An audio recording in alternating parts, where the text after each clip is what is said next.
Continuamos hoy nuestro estudio en el libro de Esdras y llegamos al capítulo 9. Y al llegar a este capítulo 9 de Esdras, nos encontramos con una de las grandes oraciones de la Biblia. En realidad tenemos 3 libros que fueron escritos después de la cautividad del pueblo de Israel. Hay 3 de ellos que van juntos, y allí tenemos 3 grandes capítulos. Uno de ellos es el que tenemos hoy ante nosotros, el capítulo 9 de Esdras. Luego el otro será el capítulo 9 también, pero en el libro de Nehemías, que será el próximo libro que estudiaremos. Y más adelante, cuando veamos el libro de Daniel, que pertenece a este trío, encontraremos también en el capítulo 9 de Daniel otra gran oración. Por tanto, tenemos aquí en este capítulo 9 de Esdras una de las grandes oraciones de la Biblia, la oración y confesión de Esdras. Lo que provocó esto fue algo bastante triste, ya que algo había ocurrido entre la gente de Israel. Y vemos en nuestro bosquejo del regreso de Babilonia bajo el liderazgo de Esdras, que en los capítulos 9 y 10 se nos presenta la reforma bajo Esdras. En primer lugar tenemos el regreso y en realidad un avivamiento. Y estamos convencidos que aquí tenemos un avivamiento verdadero. Pero ahora veamos cuál fue el problema que tuvo lugar entre esta gente. Leamos pues el primer versículo de este capítulo 9 de Esdras. Acabadas estas cosas, los príncipes vinieron a mí diciendo, el pueblo de Israel y los sacerdotes y levitas no se han separado de los pueblos de las tierras, de los cananeos, heteos, fereceos, jebuseos, amonitas, moabitas, egipcios y amorreos, y hacen conforme a sus abominaciones. Así es que tenemos aquí a todos estos pueblos paganos que los rodean. Entre ellos tenemos un gran pueblo, el de los heteos. Ellos fueron descubiertos después de mucho tiempo y siempre hemos estado interesados en leer acerca de ellos. A través de Asia Menor, especialmente en la zona de la costa, se encuentran grandes ciudades como Éfeso, Esmirna y Troya, y todas estas ciudades fueron establecidas primeramente por los heteos. Era un gran pueblo, pero eran paganos, eran idólatras. Lo que sucedió fue pues que esta gente había regresado a la tierra y como hemos visto, regresaron y lo que encuentran primeramente es una enorme desilusión. Vamos a dar aquí algo de la profecía de Ageo. Cuando estudiemos ese libro, veremos cómo él los guió para sobrellevar todos esos inconvenientes y problemas que se les había presentado. Cómo los inspiró para superar el desánimo y la desilusión que estaba tan presente. Y sinceramente hablando, podemos apreciar que ellos tuvieron un largo camino lleno de obstáculos, y por medio de la ayuda de Ageo, ellos pudieron superar cada uno de esos obstáculos. También por medio de Nehemías, un laico muy activo, ellos llegaron a realizar grandes cosas, como la reedificación del muro de Jerusalén y del templo. Todo eso tuvo lugar, pero aún así ellos tenían que hacer frente a situaciones difíciles. Y cuando nosotros nos encontramos desalentados, es cuando, por así decirlo, bajamos nuestra guardia y nos descuidamos. Eso le pasa a muchos creyentes en la actualidad. Alguien ha dicho que la desilusión es el arma más efectiva que tiene el diablo. No sé por seguro si eso es verdad, pero creo que puede serlo. ¿Y qué fue lo que le sucedió aquí a esta gente? Bueno, ellos se sintieron desanimados. Ellos estaban casi dentro de la nación, pero todas las paredes de separación habían sido derrumbadas, y como resultado vemos que tienen lugar casamientos mixtos. Y pensamos que muchas veces ellos ni siquiera se tomaron la molestia de casarse, porque esta gente pagana, idólatra, pues no prestaba mucha atención a cosas como esas. De la misma manera en que lo están haciendo nuestros propios contemporáneos, que no le prestan ninguna atención. Y aún así, se nos dice que lo que sucede en nuestros días es algo moderno, que esto es una nueva liberación, que somos personas civilizadas. Amigo oyente, esta gente del pasado, paganos como eran, ya lo estaban haciendo. Notemos ahora lo que dice aquí el versículo 2 de este capítulo 9 de Esdras. Porque han tomado de las hijas de ellos para sí y para sus hijos, y el linaje santo ha sido mezclado con los pueblos de las tierras, y la mano de los príncipes y de los gobernadores ha sido la primera en cometer este pecado. Podemos ver aquí que aquellos que estaban en posiciones distinguidas de liderazgo en el pueblo de Israel eran los que daban este ejemplo malo. Y por supuesto, ante Dios, ellos eran más culpables que los demás, porque el privilegio siempre aumenta la responsabilidad. Ahora esta era la condición en la que se hallaban, y por supuesto estamos seguros que Esdras podría haber ido, si la hubiera podido encontrar, a una radioemisora y pasar un programa patriótico e izar la bandera de la nación y haber llamado a que se realizara grandes manifestaciones de patriotismo. Pero eso no fue lo que él hizo. Quizás lo podría haber hecho, o quizá podría haber hablado de una manera muy poderosa en contra de lo que estaba pasando y nada más. O quizá podría haber formado alguna organización y tratar de recuperar a esas parejas que se habían entregado a esto. Esa es la forma en la que nosotros operamos en el presente. Pero notamos aquí que no fue lo que ocurrió en esa época. Por supuesto, este pobre hombre Esdras en aquel día, él no sabía, no tenía conocimiento de nuestros métodos modernos. Por eso queremos que usted note, amigo oyente, lo que él hizo. Y es algo que nosotros no vemos en nuestros días. Leamos el versículo 3 de este capítulo 9. Cuando oí esto, rasgué mi vestido y mi manto, y arranqué pelo de mi cabeza y de mi barba, y me senté angustiado en extremo. Usted puede apreciar que Esdras recién había regresado. Él no había regresado sino 75 años después de la primera delegación. Ellos habían estado cautivos por 70 años, y durante este intervalo, después que Zorobabel había regresado con unos 50,000, Esdras regresó con unos 2,000 75 años después. Ahora él encontró el templo ya reedificado, pero la ciudad no tenía las murallas a su alrededor. La población se encontraba en una condición triste, sórdida, escuálida. Ellos se habían mezclado con los paganos. La inmoralidad y la idolatría era algo que se veía por todas partes. Ellos se habían mezclado con los paganos. La inmoralidad y la idolatría era algo que se veía por todas partes. Ellos habían casado en matrimonios mixtos y faltaba la separación. Y por tanto, era un grupo de personas en realidad miserables. Y este hombre Esdras, cuando esto llega a su conocimiento y atención y descubre que es verdad, él se siente completamente sorprendido y mortificado porque el pueblo de Dios había descendido a tal extremo. Cuando hablamos de la apostasía de la iglesia, nos preguntamos cuántos de nosotros nos sorprendemos o estamos ejercitados en cuanto a cómo deberíamos hacer estas cosas. Cuando uno, por así decirlo, se retira o se jubila, y entonces puede observar lo que está ocurriendo dentro de la iglesia desde una posición fuera de ella, puede pensar que puede lavarse las manos y dejar que todo siga como está, porque podemos decir que eso no es asunto nuestro. Pero es en realidad nuestro asunto, amigo oyente, nuestro problema, y es tan fácil para nosotros señalar a otra persona. Pero notemos lo que Esdras hizo, porque esto tiene mucho valor para nosotros. Escuche usted. En primer lugar, este hombre se ve sobrecogido por todo esto. Se siente angustiado y rasga su vestido y cubre su cabeza con cenizas. Él no comienza a hablar en una forma demagoga, por así decirlo, en contra de todo esto. Eso podría haber sido característico de muchas personas en el día de hoy, estamos seguros. Pero él no hizo eso. Y debemos notar que él nunca hizo tal cosa. Podemos ver en el versículo 4 cuál fue su reacción a esto. ¿Qué fue lo que ocurrió? Dice al comienzo del versículo 4, «Y se me juntaron todos los que temían las palabras del Dios de Israel». Ah, eso nos gusta mucho, amigo oyente. Ya lo hemos tenido ante nosotros. Aquellos que temblaban, que tenían temor a las palabras de Dios, es algo maravilloso. Temían las palabras del Dios de Israel. Permítanos, amigo oyente, hacer una pausa aquí solo por un momento. ¿Cuántos en el día de hoy toman seriamente la palabra de Dios? Tal vez conocemos un poco bien a la iglesia fundamental en el presente, y hay muchos que son fundamentalistas en la actualidad. Para nosotros, esas son las mejores personas que pueda existir, y los amamos de veras. Pero hay muchos hoy en día que profesan amor por la palabra de Dios, y tienen sus cuadernos de notas bien escritos, y sus Biblias subrayadas, pero lo interesante es que sus propias vidas están manchadas y arruinadas, y no están haciendo nada en cuanto a eso. Ellos dicen que creen en la palabra de Dios, pero esta palabra no tiene ningún efecto o ningún resultado en sus propias vidas. O sea que ellos no le temen.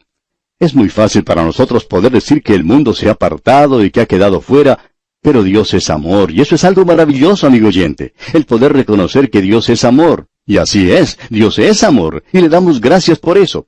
Pero Él es mucho más que eso, amigo oyente. Nuestro Dios es un Dios santo, y Él va a castigar el pecado.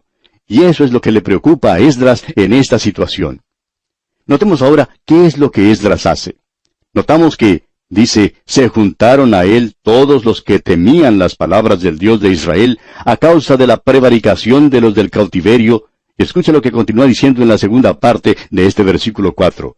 Mas yo estuve muy angustiado hasta la hora del sacrificio de la tarde. Este hombre se encuentra completamente agobiado, anonadado por todo esto. Ahora, ¿nos concierne a nosotros esto? En el día de hoy, ¿cuánto nos hemos comprometido con esto nosotros? ¿Cuánto en realidad creemos nosotros de la palabra de Dios? Amigo creyente que nos escucha, creemos que sería de mucha ayuda para usted y para mí que nos apartemos y nos preguntemos a nosotros mismos, sin ninguna otra persona como testigo, simplemente Dios, que nos preguntemos, ¿cuánto en realidad creemos? ¿Cuánto obedecemos la palabra de Dios? El Señor Jesucristo dijo, si me amáis, guardad mis mandamientos. Pues bien, si nosotros no le amamos, entonces podemos pensar que Él puede decir, bueno, se pueden olvidar de todo eso. No tiene ningún sentido para Él. Esto tiene que tener algo de sentido para usted personalmente. Ahora, en el versículo 5 se nos dice, y a la hora del sacrificio de la tarde, me levanté de mi aflicción, y habiendo rasgado mi vestido y mi manto, me postré de rodillas, y extendí mis manos a Jehová mi Dios. ¿Qué es lo que él está tratando de decir con esto de extendí mis manos a Jehová mi Dios? Quiere decir que uno no está ocultando nada. Quiere decir que cuando uno va a Dios en oración, amigo oyente, que uno va absolutamente en su mente y su alma completamente desnudo ante Él. Uno habla de si va a tener cuerpo o no lo va a tener. Amigo oyente, uno no lo necesita cuando va delante de Dios en oración. Manos santas, manos que estaban extendidas. Él no está ocultando nada delante de Dios. Y nosotros debemos también recordar eso en nuestras oraciones. Ahora escuche usted lo que dice aquí el versículo 6 de este capítulo 9 de Esdras.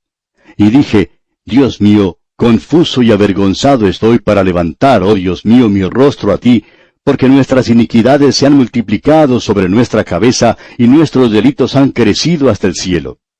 Escuche usted lo que él está diciendo, amigo oyente. Él no dice, por las iniquidades de ellos se ha multiplicado sobre sus cabezas y sus delitos han crecido hasta el cielo. Escuche bien.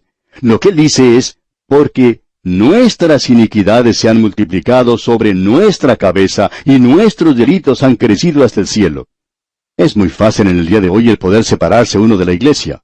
La iglesia está en una posición bastante mala, por así decirlo. Debemos conceder eso. Pero, amigo oyente, no es el pecado de ellos, sino nuestro pecado. Nosotros necesitamos identificarnos con eso en el día de hoy. ¿Se encuentra la iglesia de hoy en apostasía? Entonces, nosotros estamos en apostasía, amigo oyente. No es mi hermana ni mi hermano, sino yo, Señor, el que está ante ti en necesidad de oración. Escuche la oración de Esdras, ya que es una oración de gran valor. Es una gran oración. Escuche usted lo que dice el versículo 7. Desde los días de nuestros padres hasta este día hemos vivido en gran pecado. Y por nuestras iniquidades nosotros, nuestros reyes y nuestros sacerdotes, hemos sido entregados en manos de los reyes de las tierras, a espada, a cautiverio, a robo y a vergüenza que cubre nuestro rostro, como hoy día. Él conocía muy bien lo que era ser cautivo en una tierra extranjera. Esdras aparentemente había nacido en el cautiverio, o por lo menos habría sido llevado allí cuando era un niño muy pequeño, y por eso sabía lo que eso era. Y temblaba cuando él reconocía que Dios lo podía juzgar. Amigo oyente, hay muchos en el día de hoy que son juzgados por Dios. Uno podría mencionar muchos casos donde esto está ocurriendo. En cierta ocasión un hombre llegó delante de un predicador diciéndole que estaba sufriendo de una enfermedad venérea por muchos años, y dijo que pensaba que se había salvado de eso. Dijo que era un creyente y que pensaba que nada le podía suceder. Y ahora iba a morir en esa enfermedad inmunda. Y eso fue exactamente lo que le sucedió. Ahora alguien quizá diga, bueno, Dios podría haber mostrado clemencia, misericordia hacia ese hombre. Claro que sí, él podía haber hecho eso. Pero lo interesante es que este hombre era culpable y nuestro Dios es un Dios santo que juzga, amigo oyente. Es lamentable que muchos de nosotros no temblemos ante la palabra de Dios. Escuche lo que dice aquí el versículo 8, ya que este es uno de los grandes versículos de la Biblia. Versículo 8 de este capítulo 9 de Esdras. Y ahora, por un breve momento, ha habido misericordia de parte de Jehová nuestro Dios, para hacer que nos quedase un remanente libre y para darnos un lugar seguro en su santuario, a fin de alumbrar nuestro Dios nuestros ojos y darnos un poco de vida en nuestra servidumbre. Este es un versículo verdaderamente maravilloso, amigo oyente. Él dice, nosotros hemos recibido un poco de gracia, simplemente un pequeño espacio de la gracia de Dios. Y los 70 años de la cautividad han pasado. Él les ha permitido que regresaran, y en el mismo momento de regresar, nuevamente ellos se apartan hacia los paganos. La misma razón por la cual ellos habían sido enviados a la cautividad. Ahora dice, hay un remanente libre entre nosotros. Estas personas habían obedecido lo suficiente como para regresar a su tierra. La gran mayoría no lo había hecho. Pero ellos regresaron y son nada más que un remanente. Siempre han sido nada más que un remanente de esa gente. Y aún en el día de hoy son un remanente. Y luego él dice, para darnos un lugar seguro en su santuario. ¿Y sabe lo que es este lugar seguro? Ese lugar es Cristo, amigo oyente. Nosotros tenemos un lugar seguro porque Cristo está allí. Nosotros hemos sido clavados, por así decirlo, en la cruz aquí, para poder ser clavados en el trono de Dios por la eternidad. Escuche lo que dice el profeta Isaías allá en el capítulo 22 de su profecía, versículos 22 y 23, y estamos hablando acerca de Cristo ahora. Dice Isaías, y pondré la llave de la casa de David sobre su hombro, y abrirá, y nadie cerrará, cerrará, y nadie abrirá, y lo hincaré como clavo en lugar firme, y será por asiento de honra a la casa de su padre. Así es que nosotros estamos allí hincados como un clavo, no sobre una cruz, sino clavados en el cielo por la eternidad. Usted puede ver que el clavo está en un lugar seguro. ¡Qué hermoso es esto! Ellos no perdieron su salvación, pero sí que perdieron algo más, la bendición y la recompensa de Dios. ¿Y cuántos hoy son salvos, pero no van a recibir ninguna recompensa? Dice este versículo, para darnos un lugar seguro en su santuario, a fin de alumbrar nuestro Dios nuestros ojos y darnos un poco de vida en nuestra servidumbre. Creemos que lo que tenemos aquí es una representación clara de lo que es un avivamiento. La palabra avivamiento no es en realidad una palabra bíblica, no se usa sino en un lugar como este. El principio se encuentra aquí, pero no en el sentido popular. Siempre hemos usado la palabra avivamiento, hablando desde el púlpito en un sentido popular, es decir, en una elevación espiritual, cuando muchos se convierten juntos. Un gran interés nuevo en las cosas del Espíritu está presente. Pero el término técnico quiere decir recobrar vida o vigor, el volver en sí. Quizás se refiere a aquello que tiene vida, pero que está apagado casi hasta desaparecer, que no tiene ninguna vitalidad y que luego es avivada. En realidad, la resurrección de Cristo, allá en Romanos capítulo 14, versículo 9, se llama así. Dice, y volvió a vivir. Nuevamente este término debe ser limitado a los creyentes si vamos a continuar siendo técnicos en cuanto a su uso correcto. Quiere decir que el creyente se encuentra en una condición espiritual muy baja y que vuelve a ser revivido con vitalidad y con poder. Así es que aquí tenemos un avivamiento verdadero que va a tener lugar. Luego, Esdras continúa con su oración y dice en el versículo 9, porque siervos somos, mas en nuestra servidumbre no nos ha desamparado nuestro Dios, sino que inclinó sobre nosotros su misericordia delante de los reyes de Persia, para que se nos diese vida para levantar la casa de nuestro Dios y restaurar sus ruinas, y darnos protección en Judá y en Jerusalén. Usted puede ver cuán misericordioso fue Dios con ellos. Ellos confiesan sus pecados y Dios los va a bendecir. Leamos ahora los versículos 10 hasta el 13. Pero ahora, ¿qué diremos, oh Dios nuestro, después de esto? Porque nosotros hemos dejado tus mandamientos que prescribiste por medio de tus siervos los profetas, diciendo, la tierra a la cual entráis para poseerla, tierra inmunda es a causa de la inmundicia de los pueblos de aquellas regiones, por las abominaciones de que la han llenado de uno a otro extremo con su inmundicia. Ahora pues, no daréis vuestras hijas a los hijos de ellos, ni sus hijas tomaréis para vuestros hijos, ni procuraréis jamás su paz ni su prosperidad, para que seáis fuertes y comáis el bien de la tierra, y la dejéis por heredad a vuestros hijos para siempre.